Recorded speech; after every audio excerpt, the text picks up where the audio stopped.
Savar আশুলিয়ায় BNP প্রতিষ্ঠাবার্ষিকীতে খাল পরিষ্কার কার্যক্রম। সাভার প্রতিনিধি মোহাম্মদ আসিফুজ্জামান আসিফের তথ্যচিত্রে বিস্তারিত। বাংলাদেশ জাতীয়তাবাদী দল বিএনপির ৪৭তম প্রতিষ্ঠা বার্ষিকী উপলক্ষে সাভারের আশুলিয়ায় কেন্দ্রীয় কর্মসূচির অংশ হিসেবে খাল পরিষ্কার কার্যক্রম শুরু হয়েছে। সোমবার ১ সেপ্টেম্বর দুপুরে আশুলিয়ার পল্লী বিদ্যুতের পূর্ব ডেন্ডাবর এলাকায় নলিখাল পরিষ্কার কার্যক্রমের উদ্বোধন করেন আশুলিয়া থানা বিএনপি সাধারণ সম্পাদক আব্দুল গফুর মিয়া। এ সময় কয়েক কিলোমিটার এলাকা জুড়ে খালের ময়লা আবর্জনা অপসারণ করা হয়। ব্যতিক্রমী এই উদ্যোগে স্থানীয়রা সন্তোষ প্রকাশ করেন। তারা জানান, খাল পরিষ্কার হওয়ায় এলাকায় জলাবদ্ধতা অনেকাংশে কমবে এবং পরিবেশও সুন্দর থাকবে।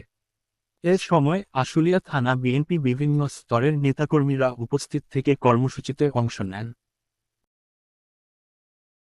কেন্দ্রে ঘোষিত শহীদ প্রেসিডেন্ট জিয়াউর রহমানের খাল খননের মধ্য দিয়ে আমাদের বাংলাদেশ জাতীয়তাবাদী দলের যে উৎপত্তি হয়েছিল, সেখান থেকে আজকে ৪৭তম প্রতিষ্ঠা বার্ষিকীতে কেন্দ্রীয় কেন্দ্রীয় প্রোগ্রামের অংশ হিসাবে আমাদের আশুলিয়া থানার পক্ষ থেকে আমরা এই নলির পাড়ের খাল পরিষ্কারের মাধ্যমে এই কেন্দ্রীয় প্রোগ্রামের অংশ হিসাবে আমরা এই কাজটি করছি।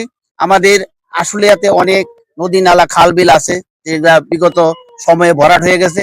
আমরা এই পরিষ্কারের মাধ্যমে আমরা এই এই এলাকাকে, এই শিল্পাঞ্চলকে আমরা ধ্বংসের হাত থেকে রক্ষা করতে চাই, যাতে করে এই শিল্পাঞ্চলের মানুষ সুখে সমৃদ্ধভাবে এই বসবাস করতে পারে এবং এলাকায় যাতে করে জলাবদ্ধতা সৃষ্টি না হয়, সেই জন্য আমরা আজকে এই খালের পরিষ্কারের কাজ করতেছি।